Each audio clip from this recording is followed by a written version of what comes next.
Assalamualaikum warahmatullahi wabarakatuh. Di sini kami dari kelompok D akan memberikan bahasan mengenai soal dan juga materi chapter 7. Di sini kita akan membahas soal dari chapter 6 terlebih dahulu.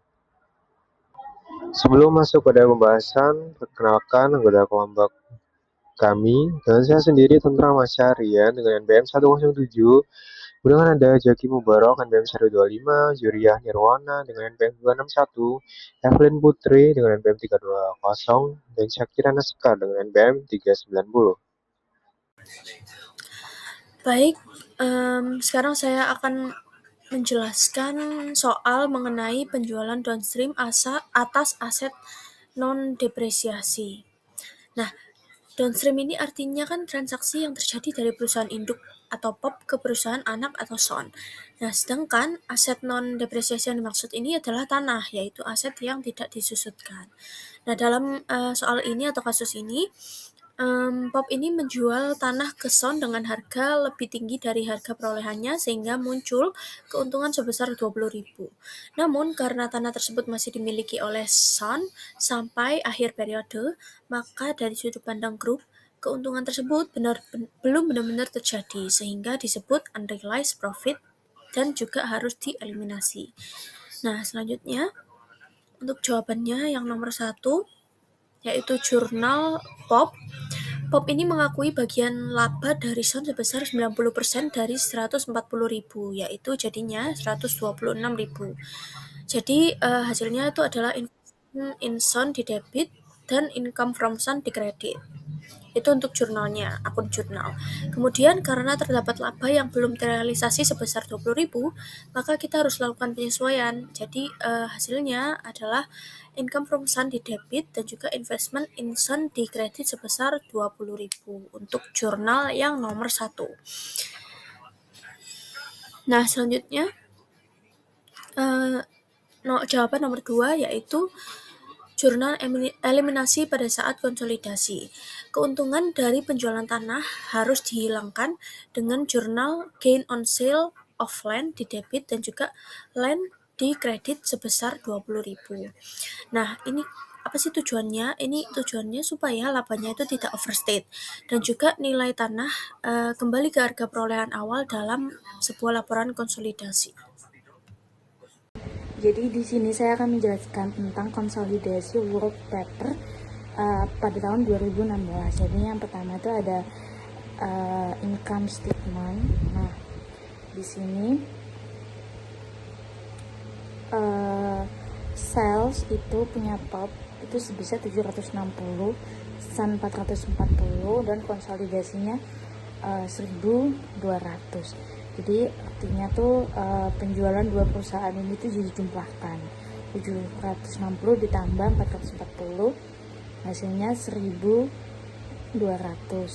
Terus selanjutnya ada income from SUN itu POP 106 dan ini berasal dari metode ekuitas dari 90% dikali 140 kan 126, lalu dikurangi dengan laba tanah yang belum terrealisasi tadi sebesar 20.000, jadi 126 dikurangi 20.000 jadi 106.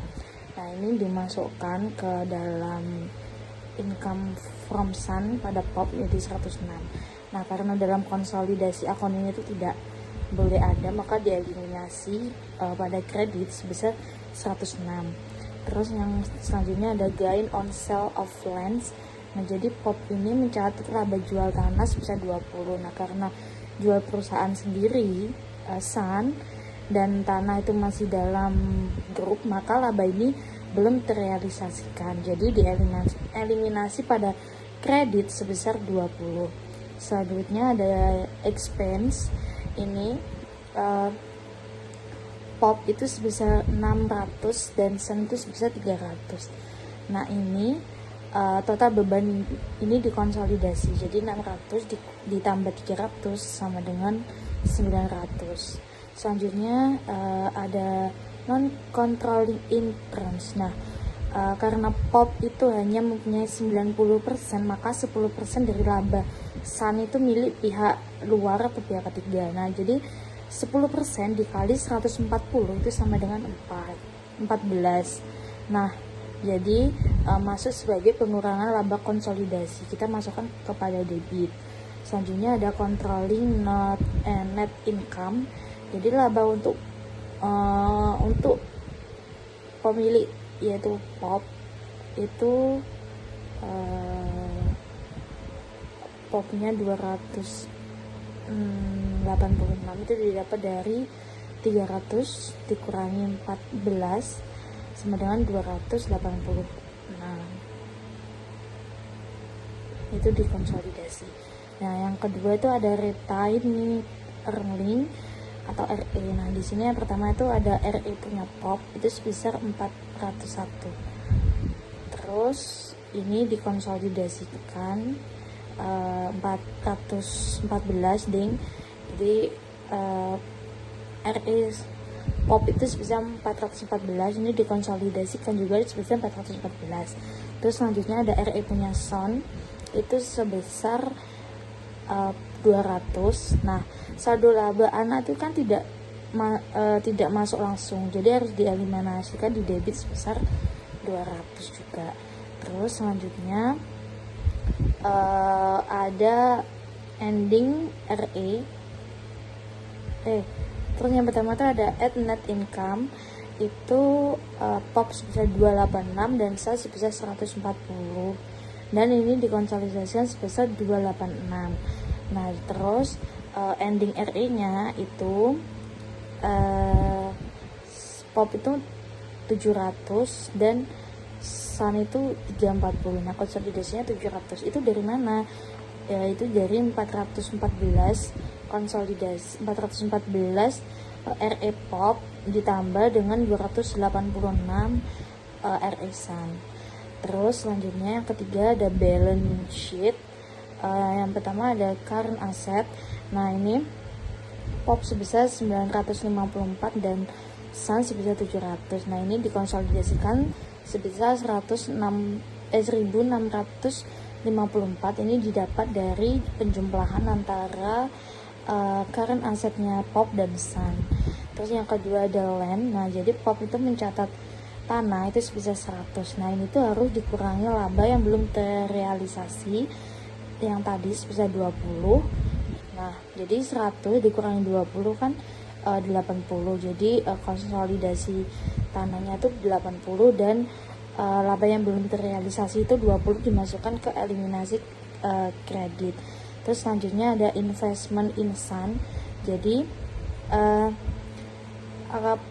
akun investasi pop itu 646 itu harus dihapus seluruhnya. Nah, jadi pada kredit itu 106 itu income from Sun dan 540 itu nilai investasi awal. Nah, selanjutnya ada total aset, yaitu pop itu menjadi sebesar 1.600, Sun itu sebesar 800 dan konsolidasinya sebesar 1.734. Selanjutnya ada liabilitas dan equity. Nah, di sini pertama itu ada liabilitas. Nah, pada pop itu sebesar 100 dan Sun itu sebesar 60. Nah, jadi konsolidasinya itu sebesar 160. Nah, ini itu konsolidasinya ini 160 ini didapat dari pop 100 ditambah dengan Sun 60. Ya, selanjutnya ada kata stok. Nah, jadi modal saham Sun itu dieliminasikan sebesar 400. Nah, yang tersisa hanya modal saham sebesar 800. Jadi modal saham yang dieliminasi 400 itu di debit dan konsolidasinya itu yang tersisa hanya modal saham pop sebesar 800 tersebut. Terus selanjutnya ada retained earning atau RE itu pop itu 700 dan Sun itu 340. Jadi konsolidasi itu 700. Jadi yang dipakai itu hanya punyanya pop saja 700. Nah, selanjutnya ada non controlling interest atau NCI. Nah, jadi yang pertama tuh ada NCI laba. Nah, itu kreditnya kan 14. Kreditnya 14 itu didapat dari 10% dari 140, jadinya 14. Terus yang kedua itu ada NCI awal, itu sebesar 60 di kredit, itu didapat dari 10% dari 600. Jadi 10% dari 600 itu adalah 60. Nah, selanjutnya ada total debitnya itu sebesar 740, kreditnya 740, dan konsolidasinya sebesar 1734. Selanjutnya adalah penjualan downstream aset yang dapat didepresiasi. PAM memiliki 90% saham SAN yang diperoleh dengan biaya perolehan sama dengan nilai wajar. Pada tanggal 1 Januari 2020, PAM menjual mesin tersebut pada SAN dengan biaya mesin yang belum didepresiasi senilai 50.000 dan perolehan atas mesin tersebut adalah 70.000. Mesin tersebut memiliki nilai sisa manfaat 2 tahun terhitung dari 1 Januari 2020 hingga 31 Januari 2021. SAN akan memakai mesin tersebut hingga habis dan tidak ada nilai residu. Buatlah jurnal untuk eliminasi terkait laba yang belum terrealisasi pada tiap tahun. Sebelum masuk ke jurnal eliminasi, POP ini harus mencatat penjualan atas aset tersebut. Untuk jurnalnya sendiri yaitu kas senilai 70.000 pada accumulated depreciation 20.000 dari 70.000 nilai perolehan mesin dikurangi 50.000 nilai sisa mesin. Kemudian pada machinery 70.000, pada gain on and sell 20.000. POP juga harus menghilangkan laba yang diakui karena laba tersebut sebetulnya belum boleh diakui karena belum terrealisasi. Income from SAN pada investment in SAN senilai 20.000. Kemudian kita masuk ke jurnal eliminasi yang pertama, yaitu untuk mengeliminasi laba dan juga mengakui pendapatan pada tahun berjalan. Untuk jurnalnya yaitu gain on sale machinery senilai 20.000, kemudian pada machinery 20.000, kemudian accumulated depreciation-nya 10.000, pada depreciation expense 10.000. Kemudian tanggal 1 Januari 2021 ini masuk ke jurnal kedua, yaitu untuk menghilangkan akun pengaruh keuntungan yang belum terrealisasi pada akun investasi 2020 dalam kertas kerja 2021. Untuk jurnalnya yaitu investment in SAN 10.000 dari 20.000 gain on sale dikurangi dengan 10.000 nilai yang sudah diakui. Kemudian accumulated depreciation 10.000 yaitu keuntungan yang diakui pada tahun 2021 pada mesin senilai 20.000, sehingga nantinya pada akhir 31 Desember 2021 untuk jurnalnya yaitu accumulated depreciation senilai 20.000 pada mesin 20.000 karena POP sudah mengakui keuntungan 100% atas keuntungan mesin tersebut. Assalamualaikum warahmatullahi wabarakatuh. Perkenalkan, nama saya Zurana Wanamesa Saputra dengan NPM 3 angka terakhir 261. Di sini saya akan menjelaskan contoh soal dari upstream sale offline, yaitu POP Corporation itu membeli tanah pada tahun 2016 dari anak perusahaannya yang dimiliki sebesar 80%, yaitu Sun Corporation, dengan laba bersih yang dilaporkan Sun pada tahun 2016 adalah 150.000 US dollar, dengan laba POP di luar pendapatan dari Sun adalah 200.000 US dollar, dengan terdapat keuntungan yang belum terrealisasi atau unrealized profit sebesar 30.000 US dollar atas penjualan tanah tersebut, yang kini tercatat di dalam laporan laba rugi Sun. Dan ditanyakan yaitu berapakah pendapatan investasi atau investment income yang dicatat oleh POP dari Sun pada tahun 2016, dan berapakah laba bersih konsolidasi atau consolidated net income POP pada tahun 2016, dan juga berapa nilai kepentingan non pengendali atau non controlling interest share pada tahun 2016. Jadi yang pertama kita akan menghitung pendapatan investasi POP dari Sun. Karena ini adalah transaksi upstream, yaitu anak menjual ke induk, maka keuntungan belum terrealisasi sebesar 30.000 US dollar itu berada di buku anak perusahaan atau Sun. Dan POP itu hanya mengeliminasi proporsi kepemilikan, yaitu sebesar 80% atas keuntungan tersebut, yaitu bagian POP atas laba dilaporkan Sun itu 80%, tinggal kita kalikan dengan 150.000 US dollar, maka ditemukan 120.000 US dollar, dan eliminasi bagian POP atas unrealized gain yaitu 80% dikali dengan 30.000 US dollar, maka ditemukan yaitu 24.000 US dollar. Dan pendapatan investasi POP itu 120.000 US dollar, tinggal kita kurangi dengan 24.000 US dollar, maka ditemukan 96.000 US dollar.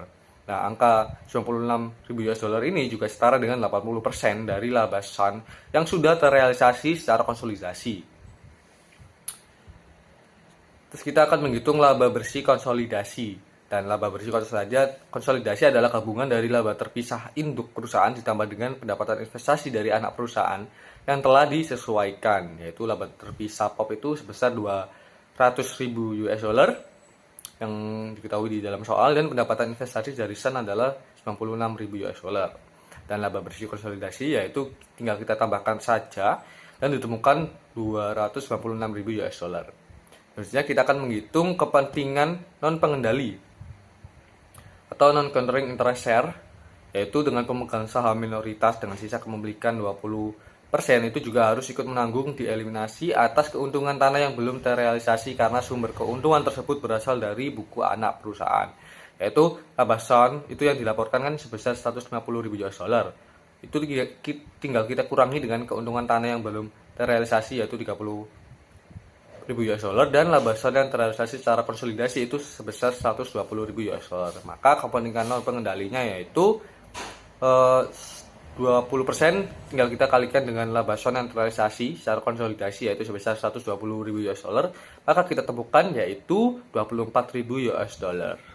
Ini ada asal angka pada jurnalisasi kertas kerja atau work paper elimination. Jadi pada kertas kerja itu terdapat 4 entry penyesuaian A, B, dan C, A, B, C, D. Dengan entry yang A itu mengeliminasi keuntungan penjualan tanah, dengan jurnalnya itu gain on sale of land 30.000 US dollar pada debit dan land pada kredit sebesar 30.000 US dollar.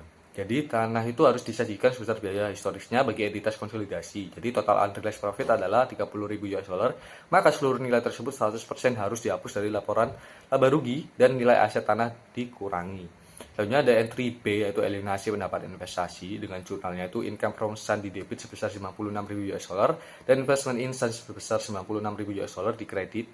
Nah, angka ini itu berasal dari perujukan final investment income pada langkah 1, yaitu jurnal ini mengembalikan saldo akun investasi ke saldo awal tahun. Selanjutnya ada entry C yaitu mencatat hak non pengendali atas laba atau NCI share dengan non controlling interest share di debit sebesar 24.000 US dollar dan non-controlling interest di kredit sebesar 24.000 US dollar. Nah, angka 24.000 US dollar ini berasal dari perhitungan di langkah nomor 3 yang sudah saya jelaskan tadi. Selanjutnya ada eliminasi ekuitas anak perusahaan atau asumsi neraca. Jadi ada return earning di debit sebesar 200.000 US dollar dan capital stock di debit sebesar 150.000 US dollar dan investment in Sun di kredit sebesar 280.000 US dollar dan non-controlling interest sebesar 70.000 US dollar di kredit. Nah, angka capital stock dan return earning ini adalah angka simulasi atau asumsi untuk melengkapi contoh neraca Sun agar total ekuitas awal Sun itu 350.000 US dollar.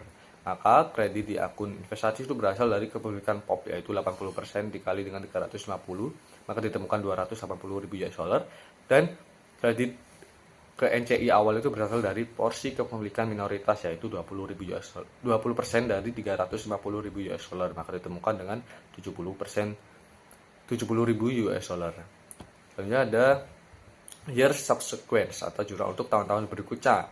Ini jadi selama POP itu masih menahan atau belum menjual tanah tersebut ke pihak luar, maka saldo aset tanah tersebut adalah tanah di neraca gabungan akan terus lebih tinggi sebesar keuntungan dari perusahaan. Jadi oleh karena itu perlu jurnal eliminasi berulang-ulang di tahun-tahun berikutnya dengan investment in Sun sebesar 24.000 itu di debit itu tak dari 80% kepemilikan POP dikalikan dengan 30.000 US dollar dan non-controlling interest sebesar 6.000 di debit itu berasal dari 20% kepemilikan minoritas dikalikan dengan 30.000 US dollar tadi, dan land itu di kredit sebesar 30.000 US dollar ini untuk menurunkan nilai tanah kembali ke biaya historisnya. Oke, sekarang kita akan membahas kasus upstream depreciable asset. Dalam hal ini PT POP membeli sebuah truk dari anak perusahaannya, PT Sun. Pada awal Januari, pada POP sendiri memiliki 80% saham PT Sun. Berikut adalah data keuangannya. Laba bersih PT Sun tahun 2016 sebesar 120.000 Truk tersebut dijual ke PT POP seharga Rp240.000, padahal nilai buku aslinya di pembukuan Son hanya Rp200.000. Sisa masa manfaat truk adalah 4 tahun dengan metode penyusutan garis lurus. Dan di sini kita adalah menghitung laba antar perusahaan yang ditangguhkan amortisasinya, pembagian laba untuk induk dan NCI, serta membuat jurnal eliminasinya. Oke, masuk ke bagian perhitungannya. Langkah pertama kita hitung laba yang ditangguhkan dulu dari selisih harga jual $1.000 dan nilai buku sebesar $200.000. Didapat lihat keuntungan belum terrealisasi sebesar $40.000. Langkah kedua kita hitung amortisasi laba tiap tahunnya. Karena masa manfaat 4 tahun, maka 40.000 dibagi 4 dengan hasilnya adalah 10.000 per tahun. Selanjutnya kita hitung pembagian laba untuk tahun 2016. Laba PT Son sebesar 120.000 disesuaikan dengan penambahan realisasi bertahap $10.000 dan mengurangi untungan belum terrealisasi sebesar 40.000. Hasilnya laba yang disesuaikan adalah 90.000. Dari angka ini, bagian untuk PT POP 80% adalah $72.000 dan bagian untuk NCI adalah 20%, yaitu sebesar 18.000. Kemudian yang terakhir kita masuk ke jurnalnya, yaitu jurnal eliminasi untuk kertas kerja konsolidasi tahun 2016. Pertama, kita mengeliminasi keuntungan penjualan aset dengan mendebit gain on sale sebesar $40.000 dan mengkreditkan akun achievement agar nilainya kembali ke biaya perolehan awal. Kedua, kita menyesuaikan beban penyusutan dengan mendebit accumulated depreciation dan mengkredit depreciation expense sebesar $10.000. Ketiga, kita mengeliminasi pendapatan dari anak perusahaan sebesar $72.000 ke akun investasi. Dan terakhir kita mencatat porsi laba untuk kepentingan non-pengendali atau NCI share sebesar $18.000. Demikian hasil dari perhitungan kita. Pembahasan soal tadi sudah selesai. Sekarang kita akan masuk ke dalam chapter 7, yaitu mengenai intercompany profit transaction bonds. Baik, sekarang saya akan menjelaskan tentang bagaimana perlakuan akuntansi jika terjadi obligasi di antara satu grup perusahaan atau yang biasanya kita sebut sebagai intercompany bond holdings. Jadi simpelnya gini, bayangkan ada perusahaan induk dan juga perusahaan anak. Masalah muncul bukan saat mereka saling meminjamkan uang secara langsung, karena sebenarnya itu hanya tinggal dihapus saja pencatatannya saat konsolidasi.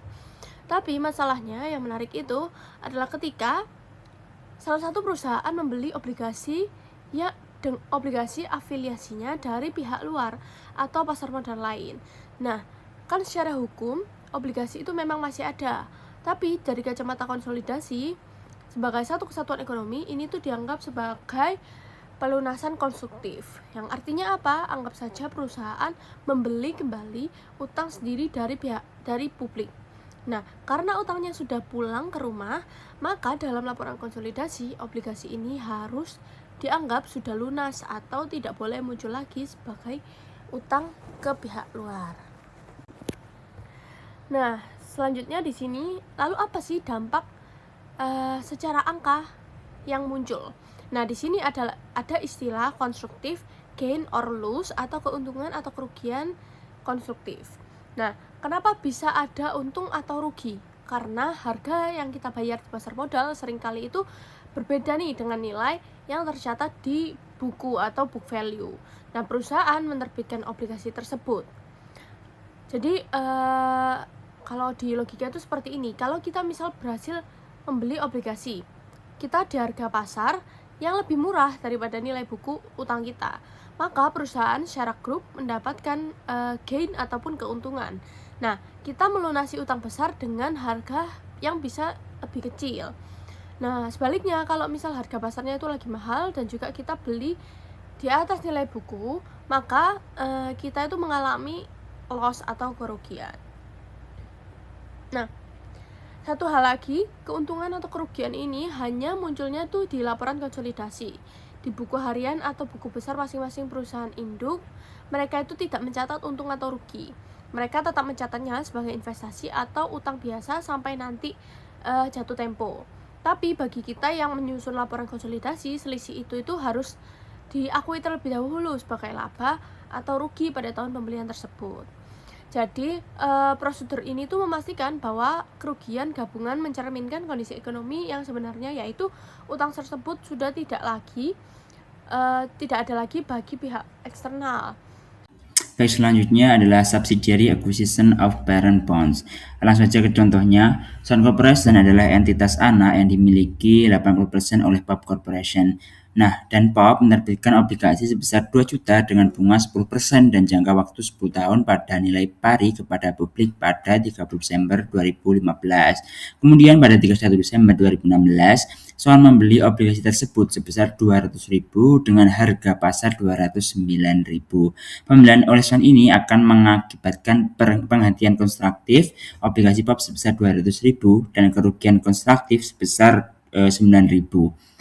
Intinya Pop ini menerbitkan obligasi sebesar 2 juta dengan bunga 10%. Kemudian Son selaku anak membeli sebagian obligasi tersebut senilai 200.000 dengan harga pasar 209.000. Selisih ini menimbulkan constructive loss sebesar 9.000 karena harga beli lebih tinggi dari nilai buku yang dimiliki.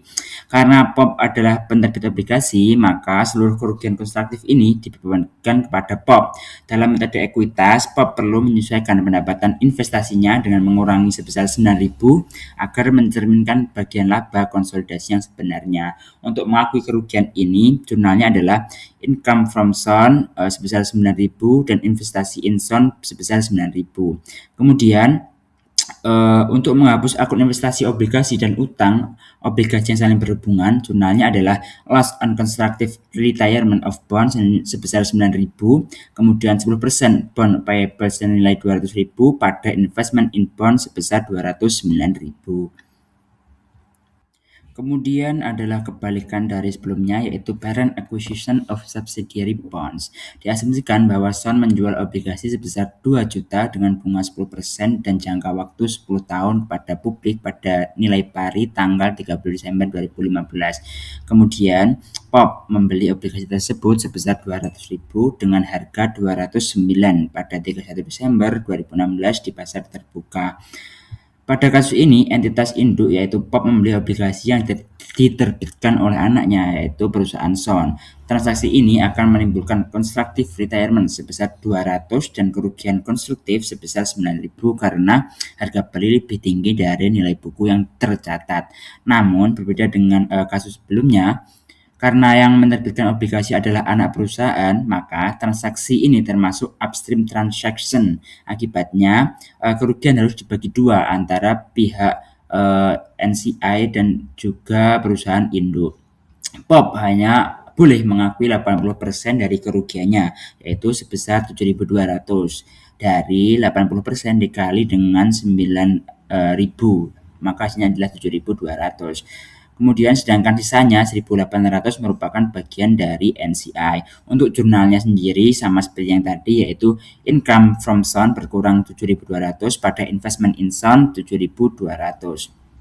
Kesimpulannya, jika anak perusahaan adalah penerbit obligasi, maka keuntungan atau kerugian harus dialokasikan secara proporsional kepada NCI dan perusahaan induk dalam laporan konsolidasinya. Perkenalkan, nama saya Zurian Iwana Mesa Putra. Kali ini saya di sini akan membahas mengenai parent bonds purchased by subsidiary. Jadi di sini ada sebuah contoh soal dengan menginformasikan bahwa PAM adalah induk perusahaan yang memiliki 70% saham Sun atau anak perusahaan. Nah, nilai akuisisi dan return earning di sini adalah informasi tambahan untuk menyusun dengan metode ekuitas nanti. Jadi, induk itu memiliki total utang obligasi sebesar 10 juta US dollar dan masih memiliki premi sebesar 100.000 US dollar. Dan Sun itu membeli sebagian obligasi PAM dari broker dan nilai par yang dibeli adalah 1 juta US dollar yang berarti Sun itu membeli tepat 10% dari total obligasi PAM. Nah, harga beli yang dibayar Sun adalah seharga 950.000 US dollar. Ini adalah harga diskon di bawah dari nilai par obligasi tersebut. Nah, yang pertama yaitu ada book value bond purchase sebesar 1.010 US dollar. Ini adalah nilai dari buku murni 10% dan utang obligasi PAM. Nah, angka ini itu didapat dari 10% dikali dengan 10 juta US dollar ditambah dengan 100.000 dari premi bonds tersebut dan dapat dengan 1 juta 10.000 US dollar. Dengan purchase price yaitu sebesar 950.000 US dollar. Ini adalah harga beli yang dibayar Sun secara tunai. Maka ditemukannya contractive gain on bond retirement sebesar 60 US dollar. Ini karena utang yang bernilai 1.010.000 US dollar itu berhasil dibeli dengan harga 950.000 US dollar. Nah, maka ada penghematan alias keuntungan sebesar 60.000 US dollar bagi entitas konsolidasinya. Selanjutnya ada pencatatan jurnal, yaitu investment in pump bonds sebesar 950 dan juga cash sebesar 950. Ini hitungannya adalah dalam ribuan pada saat hari pembelian. Jadi ini jurnal pembelian. Dengan Sun itu mendebit aset berupa investment in pump bonds dan Sun itu mengkredit berupa cash karena mereka itu mengeluarkan uang tunai untuk membayar investasi tersebut. Selanjutnya di sini ada jurnal kerja konsolidasi. Jadi jurnal eliminasi pokok obligasi dan investasi yang pertama ada 10% bond payable sebesar 108. Ini tuh didapat dari 10% dari total nilai buku liabilitas obligasi PAM pada akhir tahun 2017. Dengan menghitungnya itu, PAM itu awalnya memiliki obligasi par sebesar 10 juta US dollar dengan preminya 100.000 US dollar selama 2017. Nah, premi ini diamortasikan sebesar 20.000 US dollar karena umur 5 tahun, maka sisa premi PAM di akhir tahun adalah 80.000 US dollar. Jadi total liabilitas PAM adalah 10.080.000 US dollar. Karena Sun membeli 10% porsinya, maka yang dieliminasi adalah 10% dikali dengan 10.080.000 US dollar, maka ditemukan 1.008.000 US dollar. Nah, selanjutnya ada investment in pump bonds sebesar 960. Ini adalah nilai buku investasi di catatan Sun pada akhir tahun 2017. Yaitu Sun itu mengamortasikan diskonto sebesar 10.000 US dollar yang menambah nilai investasinya, yaitu 150.000 US dollar ditambah dengan 10.000 US dollar, maka didapat 960.000 US dollar.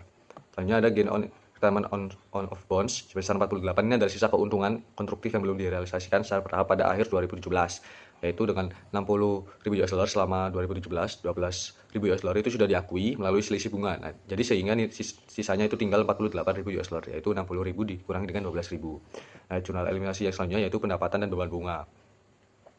Dengan interest income itu sebesar 110, ini didapat dari pendapatan bunga yang dicatat Sun selama 2017. Jadi cara hitungnya itu bunga yang diterima selama setahun yaitu 10% dikali dengan 1 juta US dollar, ditemukannya yaitu 100.000 US dollar ditambah dengan amortisasi diskonto investasi sebesar 10.000 US dollar per tahun, yaitu 110.000 US dollar. Dan ada interest expense sebesar 98. Ini adalah 10% dari total beban bunga yang dicatat PAM pada tahun 2017. Dan cara menghitungnya yaitu bunga tunai PAM yang dibayar setahun itu dikurangi dengan amortisasi premi yaitu 20.000 US dollar per tahun, maka total beban bunga PAM adalah 980.000 US dollar. Karena Sun itu memegang 10% sahamnya, maka 98.000 US dollar. Nah, ada gain on retirement of bonds sebesar 12. Ini adalah pengakuan bertahap atas keuntungan konstruktif yang terjadi di tahun 2017. Jadi angka ini merupakan selisih antara interest income yaitu 110.000 US dollar dan interest expense yang dieliminasi yaitu 98.000 US dollar. Maka ditemukan yaitu 12.000 US dollar. Selanjutnya ada jurnal F itu mengeliminasi utang piutang bunga berjalan. Ini ada interest payable sebesar 50. Ini didapat dari 10% dikali dengan 1 juta US dollar dikali dengan 1,5 tahun atau temukannya yaitu 50.000 US dollar. Dan interest receivable sebesar 50. Ini di piutang bunga catatan karena belum menerima bunga tunai dari PAM untuk semester kedua tahun tersebut. Jadi ini adalah utang piutang dalam satu entitas konsolidasi, maka harus dihapuskan. Ada pendapat investasi atau income from Sun pada akhir tahun 2017 menggunakan dengan metode ekuitas atau equity method. Atau biasa itu disebut dengan one line consolidation. Pertama ada tabel perhitungan yaitu 70% Sun's report income of 220.000 US dollar ditemukan dengan 154 US dollar. Ini adalah pengakuan laba normal. Jadi Sun itu melapor laba bersih pada tahun 2017 sebesar 220.000 US dollar karena PAM memiliki 70% saham Sun, maka PAM itu berhak mengakui laba sebesar 154.000 US dollar didapat dari 70% dikali dengan 220.000 US dollar. And at constructive gain on bonds sebesar 60. Nah, ini itu transaksi pembelian obligasi oleh Sun itu menciptakan keuntungan konstruktif sebesar total sebesar 60.000 US dollar bagi entitas gabungan. Ini penting karena PAM itu pihak yang menerbitkan obligasi, maka 100% keuntungannya adalah milik PAM. Jadi ini tidak dikali dengan 70%. Jadi keseluruhan 60.000 US dollar ini ditambahkan kepada investasi PAM. Terus ada dikurangi dengan piecemeal recognition of constructive gain sebesar 12 Karena selama tahun 2017 itu sebagian dari keuntungan 60.000 US dollar itu sudah direalisasi sedikit demi sedikit melalui amortisasi, diskonto atau premi yang mempengaruhi beban dan pendapatan bunga di buku Pam and Son. Karena sisa umur obligasi adalah 5 tahun, maka porsi keuntungan yang terrealisasi tahun ini adalah 60.000 US dollar dibagi dengan 5 tahun, yaitu 12.000 US dollar. Maka total income from Sun itu adalah 202.000 US dollar. Nah, pada tiga jurnal pencatatan di buku Pam tahun 31 Desember 2017, jadi buku ini tuh memecah 3 jurnal untuk menggunakan proses metode ekuitas secara berurutan. Yang pertama ada jurnal mencatat porsi laba dasar, yaitu investment in Sun pada debit yaitu $194 dan income from Sun sebesar $194 juga pada kredit. Nah, PAM ini mendebit nilai investasi dan kredit pendapatan investasinya sebesar 154.000 US dollar yang murni berasal dari posisi kepemilikan 70% atas laba yang dilaporkan oleh Sun. Terus jurnal yang kedua itu yaitu mengakui keuntungan konstruktif secara penuh, yaitu investment in Sun pada debit sebesar 60 dan juga income from Sun sebesar 60 pada kredit. Nah, PAM ini menambah nilai investasi dan pendapatan investasinya sebesar 60.000 US dollar karena PAM itu mengakui 100% keuntungan penarikan obligasi karena obligasi tersebut adalah utang PAM itu sendiri. Jurnal ketiga itu ada penyesuaian pengakuan bertahap di tahun berjalan, yaitu income from Sun sebesar 12 pada debit dan investment in Sun 12 sebesar 12 pada kredit. Nah, PAM itu harus mengurangi atau membalik sebagian pendapatan investasi yang sudah tercatat di jurnal 2, yaitu PAM itu mendebit income from Sun yaitu mengurangi pendapatan dan mengkredit investment in Sun mengurangi aset sebesar 12.000 US dollar. Nah, selanjutnya ada kerja konsolidasi.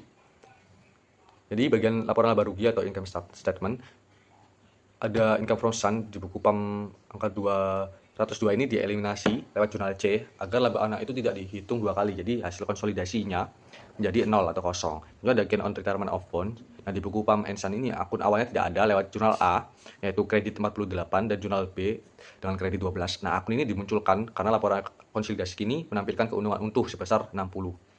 Terus ada interest income. Nah, di buku Sun ini ada 110 dihapus habis karena lewat jurnal B yaitu hasil konsolidasinya adalah 0. Kemudian ada interest expense dengan total beban bunga PAM adalah 980 dengan lewat jurnal B atau porsi antar perusahaan dikreditkan atau dikurangi sebesar 58. Maka laporan konsolidasi ini hanya menampilkan beban bunga untuk pihak luar sebesar 882. Kemudian ada NCI non-controlling interest shares dengan jurnal D, porsi laba untuk minoritas dimunculkan sebesar 66 yaitu pengurangan dari laba konsolidasi. Dan ada controlling interest share di hasil akhir laba konsolidasi itu sebesar 1.312 karena jumlahnya itu persis sama dengan laba bersih di buku terpisah PAM.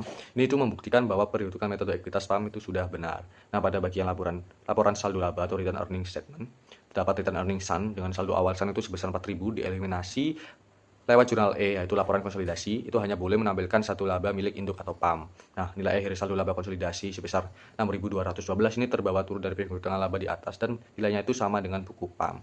Selanjutnya pada bagian neraca atau balance sheet terdapat interest receivable dan interest payable yaitu piutang bunga Sun itu sebesar 50 dan utang bunga PAM sebesar 50 itu saling menghapus lewat jurnal F. Nah, hasilnya itu utang bunga konsolidasi tinggal 450 yaitu utang PAM ke pihak luar saja. Selanjutnya terdapat investment in Sun yaitu saldo investasi di buku PAM sebesar 6.502 itu dieliminasi lewat jurnal C dan jurnal E. Nah, konsolidasi itu tidak boleh muncul akun investasi pada anak karena mereka sudah dianggap satu badan. Kemudian ada investment in PAM bonds yaitu saldo investasi obligasi di buku Sun sebesar 960 dihapus lewat jurnal A. Nah, terdapat 10% bonds payable. Nah, ini itu total liabilitas obligasi sebesar 10.080 dikurangi dengan porsi 10% yang dibeli Sun lewat jurnal A. Nah, laporan konsolidasi ini menampilkan utang obligasi bersih sebesar 9.072 yang murni merupakan utang entitas kepada investor luar. Selanjutnya ada common stock Sun yaitu modal Sun sebesar 5.000 itu dihapus lewat jurnal E dan non controlling interest. Nah, akun ini dimunculkan di neraca konsolidasi sebesar 2.766 yang berasal dari NCI awal tahun. Itu jurnal E sebesar 2.700 ditambah dengan porsi laba NCI tahun ini yaitu lewat jurnal D sebesar 66. Jadi ini jurnal ini berfungsi untuk mencatat pengakuan bertahap atau piecemeal recognition atas keuntungan konstruktif dari penarikan obligasi di tahun berjalan. Nah, cara pertama itu dapat berdasarkan umur. Jadi total keuntungan konstruktif di awal sebesar 60.000 karena sisa umur obligasi ada 5 tahun, maka keuntungan yang terrealisasikan setahunnya adalah 60.000 US dollar dibagi dengan 5 tahun, lalu ditemukan 12.000 US dollar. Dengan cara kedua adalah berdasarkan selisih bunga. Nah, angka ini adalah selisih antara pendapatan bunga yang dicatat oleh Sun sebesar 110.000 US dollar dikurangi dengan porsi 10% beban bunga yang dicatat oleh PAM sebesar 98.000 US dollar dan ditemukannya selisih 12.000 US dollar. Ini pada dasarnya adalah perwujudan dari keuntungan awal yaitu 60.000 US dollar yang perlahan-lahan masuk ke laporan laba rugi masing-masing perusahaan melalui proses amortisasi, diskonto, dan premi setiap tahunnya. Terus terdapat jurnal beras kerja konsolidasi pada tanggal 31 Desember 2017. Yang pertama ada mengeliminasi pokok obligasi dan investasinya dengan memiliki tujuan yaitu menghapus utang obligasi di buku induk, investasi di buku anak, dan memunculkan sisa keuntungan penarikan utang yaitu 10% bonds payable sebesar 108 ini menghapus 10% kewajiban obligasi PAM, dan juga ada investment in PAM bonds sebesar 960 ini menghapus saldo akhir investasi obligasi yang tercatat di buku SAN, dan ada gain on retirement of bonds sebesar 48 ini tuh memunculkan sisa keuntungan konstruktif sebesar 48.000 yaitu total keuntungan awal dikurangi dengan 12.000 US dollar yang sudah diakui bertahap pada tahun ini. Selanjutnya ada mengeliminasi pendapatan dan bunga dengan menghapus efek pembayaran bunga antar perusahaan. Terdapat interest income sebesar 110 ini menghapus total pendapatan bunga termasuk amortisasi diskonto yang dicatat SAN, dan terdapat interest expense sebesar 98 ini tuh menghapus porsi 10% beban bunga, dan ada gain on retirement of bonds sebesar 12 ini memunculkan bagian keuntungan dari 60.000 US dollar yang perlahan sudah terrealisasi melalui selisih pencatatan bunga tahun ini sebesar 12.000 US dollar. Selanjutnya ada yang C itu mengeliminasi pendapatan investasi dengan metode ekuitas yaitu income from SAN dan investment in SAN yang menghapus pendapatan investasi senilai 202.000 US dollar. Ini tuh gabungan dari laba 70% dan penyesuaian keuntungan obligasi dan mengembalikan saldo investasi PAM ke posisi awal tahun. Terus zona yang D itu mengakui porsi kepentingan non pengendali atau NCI dengan non controlling interest share sebesar 66 dan non controlling interest sebesar 66. Ini mencatat hak 30% minoritas atas laba bersih SAN yang dilaporkan, yaitu sebesar 66.000 US dollar. Jadi perhitungan ini tidak dicampur dengan urusan obligasi tadi karena PAM adalah penerbit utangnya. Nah, jurnal yang ini adalah mengeliminasi ekuitas anak perusahaan. Terdapat return earning sebesar 4.000 dan common stock SAN sebesar 5.000 yang menghapuskan saldo ekuitas SAN di awal tahun dengan, dan terdapat investment in SAN sebesar 6.300 yaitu menghapus saldo investasi awal PAM yang nilainya setara dengan 70% dari total ekuitas awal SAN yaitu 9 juta US dollar, dan terdapat non controlling interest pada Januari tanggal 1 sebesar 2.700 ini memunculkan saldo awal ekuitas milik pihak minoritas yaitu 30% dari 9 juta US dollar tersebut. Yang terakhir ada mengeliminasi utang dan piutang bunga, yaitu terdapat interest payable sebesar 50 dan juga interest receivable sebesar 50. Ini tuh menghapuskan utang bunga PAM dan piutang bunga SAN untuk periode setengah tahun terakhir, yaitu dengan cara 10% dari 1 juta US dollar par dikali dengan 1,5 tahun yang belum dibayar secara tunai. Baik, di sini saya akan menjelaskan mengenai parent purchase subsidiary bonds. Di sini kita punya kasus di mana Pop Corporation memiliki 90% saham Sun Corporation. Pada awal Januari 2017, Sun memiliki utang obligasi senilai 10 juta dengan diskontonya 300.000. Nah, di saat yang sama, Pop membeli 50% dari obligasi tersebut seharga 5.150. Karena Pop membayar lebih mahal daripada nilai buku obligasi yang ditarik, muncul apa yang kita sebut sebagai constructive loss atau kerugian konstruktif sebesar 300.000 secara total. Sekarang kita lihat bagian Pop menghitung pendapatan investasinya. Yang pertama kita ambil 90% dari laba bersih Sun yaitu 675.000 dolar. Kemudian karena ini transaksi upstream, kita kurangi dengan porsi kerugian konstruktif sebesar 270.000. Terakhir kita tambahkan 54.000 sebagai pengakuan terhadap atau piecemeal recognition atas kerugian tersebut selama tahun 2017. Maka hasil akhirnya adalah investment income yang dicatat Pop adalah 459.000.